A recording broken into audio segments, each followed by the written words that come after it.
Barack Obama clings on to Paris Agreement, telling France USA's absence only temporary. Barack Obama waded into the United States' new climate change policies after holding top-level talks with current and former French presidents about the Paris Agreement.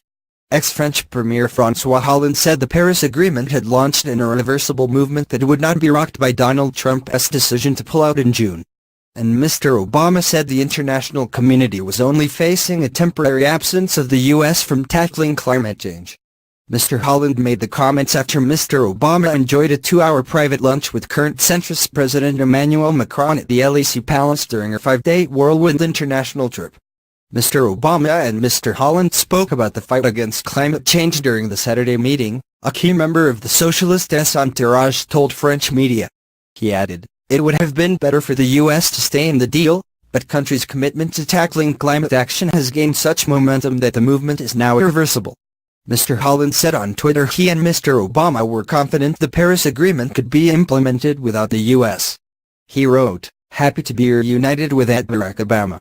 We spoke about the greatest challenges facing our planet and of course about climate change.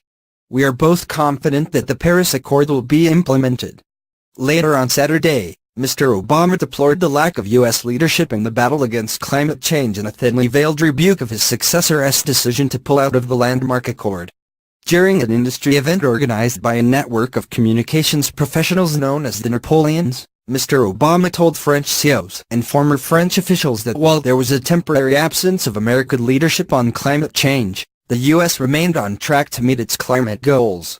That was thanks to the action of some states and cities and because it made business sense, Mr. Obama said. The U.S. is the only country in the world not to support the historic deal signed in Paris in 2015 to significantly cut greenhouse gas emissions.